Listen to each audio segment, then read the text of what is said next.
Alors les amis, pendant que les caméras étaient braquées sur la colère des agriculteurs et que le vote sur le Mercosur a été, je dirais, stratégiquement repoussé, eh bien il s'est passé autre chose hier à Bruxelles, quelque chose de tout aussi grave, tout aussi lourd, quelque chose qu'ils ont tout fait pour que ça passe sous les radars comme ils font d'habitude.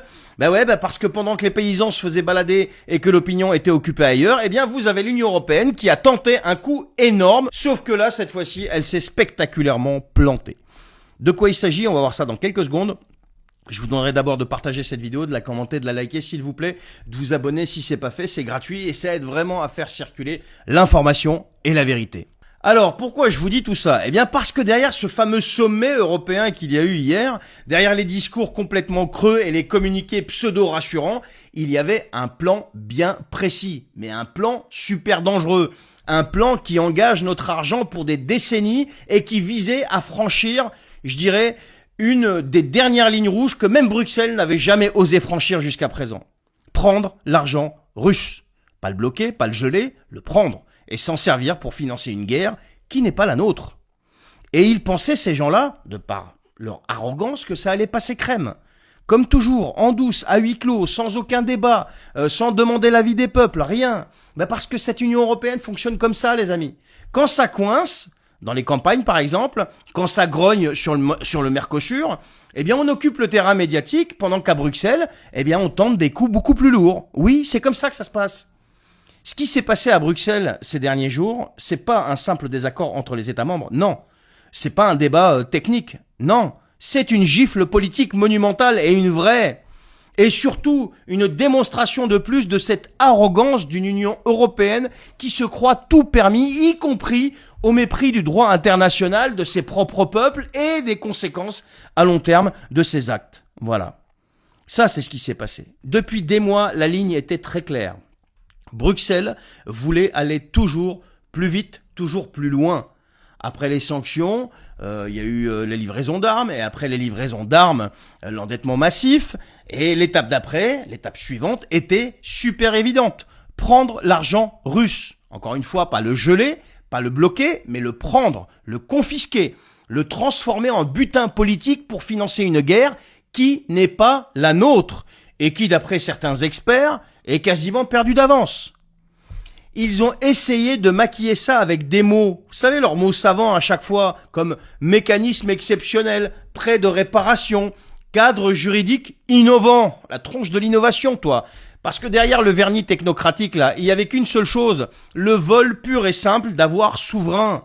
Et ils pensaient pouvoir le faire sans aucune conséquence. L'arrogance va jusque-là. Parce qu'à Bruxelles, on a pris l'habitude de ne jamais payer le prix de ses décisions. Sauf que cette fois-ci, ça passe pas. Non, ça passe pas. Pas parce que l'Union européenne serait soudain devenue raisonnable ou respectueuse du droit international ou du droit tout court, non. Mais parce que la réalité s'est imposée d'elle-même. On parle d'une réalité juridique, géopolitique, financière. D'un côté, on a une Russie qui a clairement prévenu, vous touchez à mes avoirs, vous franchissez une ligne rouge, pas symbolique, mais concrète, avec des représailles immédiates. De l'autre côté, des États européens qui ont compris qu'ils allaient être les premières victimes de cette mascarade et donc les premiers États à en payer la facture. Et le premier pays qui est en première ligne de cette histoire, c'est la Belgique, parce que c'est elle qui héberge Euroclear, le coffre-fort des avoirs russes par exemple. Confisquer l'argent russe, c'est exposer directement le système financier européen à une tempête judiciaire et à une perte de crédibilité mondiale. C'était envoyer un message clair à tous les pays non occidentaux qui dit que vos réserves ne sont plus en sécurité en Europe. C'est aussi simple que ça. Et ça, même les plus dociles à Bruxelles ont commencé quand même à le comprendre. Vous savez, on appelle ces gens-là élites. Mais je sais pas pourquoi on les appelle des élites s'ils n'avaient pas compris ça d'entrée de jeu. N'importe quel neuneu le comprend, ça. Résultat, eh bien leur projet s'est effondré brutalement en quelques heures de discussion fermée, sans caméra, sans éléments de langage. Finito. L'option des avoirs russes a été jetée à la poubelle. Pas suspendue, pas reportée. Elle a été écartée. Fin de l'histoire. Alors évidemment, ils n'ont pas osé le dire comme ça, bien sûr, t'imagines toi. Ils ont annoncé complètement autre chose, un accord, un compromis, toujours les éléments de langage, un prêt de 90 milliards d'euros pour l'Ukraine sur 2026-2027. De l'argent européen, de l'argent public, encore et toujours. Pour la France, ça veut dire quoi? Ça veut dire entre 16 et 17 milliards d'euros engagés. De l'argent que personne ne reverra. Parce que ce prêt est conditionné à des réparations russes après la guerre. Autrement dit, c'est pas un prêt, il faut dire les choses comme elles sont. C'est un don déguisé, un chèque en blanc, sur le compte des Européens. Ben oui. Et pendant ce temps-là, eh bien on explique aux Français qu'il faut se serrer la ceinture, qu'il faut accepter moins de services publics, moins de soins. Oui, c'est ça qui se passe, moins d'aide. Que les caisses sont vides. Non mais elles sont vides pour les Français, pas pour la guerre. Ça c'est la réalité encore une fois. Alors, moi je le dis de manière la plus factuelle et de la plus réelle, eux ils te tournent ça avec des éléments de langage. Donc ça me fait passer pour un complot si tu veux. Mais le plus intéressant c'est pas ça, le plus intéressant dans cette séquence, c'est pas seulement l'échec financier de Bruxelles, non, c'est le timing. Parce que cet effondrement-là arrive au moment précis où une autre dynamique est en train de se mettre en place. Une dynamique que l'Union européenne déteste. Elle a une aversion complète pour cette dynamique. Et cette dynamique, c'est celle de la paix. Donald Trump est en train de pousser ouvertement un plan de sortie du conflit, un plan imparfait, contestable, discutable, mais un plan. Une tentative de négociation. Et contrairement à ce que racontent certains, eh bien Vladimir Poutine ne l'a pas rejeté. Il a fait exactement l'inverse de ce que Bruxelles espérait. Il a dit que ce plan pouvait servir de base. Il a dit que la Russie était prête à discuter. Et surtout, il a dit une chose essentielle, la balle est désormais dans le camp de ses opposants. Des opposants au plan de paix. Autrement dit, Moscou ne bloque pas, Moscou attend. Attend que l'autre côté assume à son tour la réalité.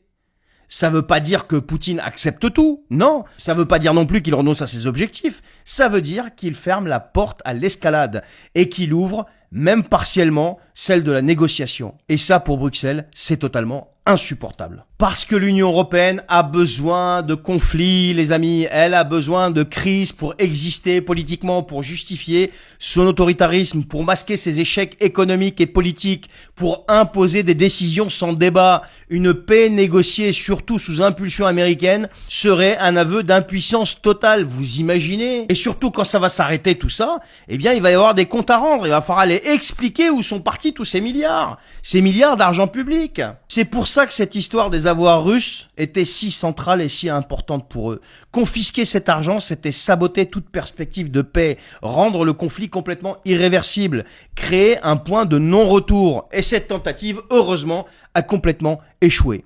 Alors oui, il continue, bien évidemment, il continue à financer, il continue à s'endetter, à creuser les déficits, à vous expliquer qu'il va falloir que vous fassiez des efforts, etc. Il continue aussi à mentir, hein, mais ils ont reculé. Et ce recul est tout sauf anodin. Il montre que même cette Union européenne qui se croit au-dessus des lois et je sais pas quoi d'autre, au-dessus des souverainetés par exemple, etc., et qui est d'une arrogance extraordinaire, eh bien cette Union européenne a des limites. Quand le risque devient trop grand, quand le coût devient trop visible, quand la réalité géopolitique reprend le dessus, eh bien cette Union européenne atteint ses limites. Ce qui s'est passé à Bruxelles, les amis, c'est pas une victoire, mais c'est une alerte. C'est une fissure, c'est une preuve que cette machine n'est pas invincible. Et surtout une démonstration que la paix n'est pas impossible, malgré tout ce qu'on nous raconte, malgré la propagande ambiante partout sur les chaînes mainstream. Le danger maintenant, c'est qu'ils tentent autre chose, un autre montage, un autre artifice, une autre fuite en avant. Il faut rester lucide, les amis. Et surtout, ne jamais oublier une chose, cette Union européenne n'agit pas au nom des peuples.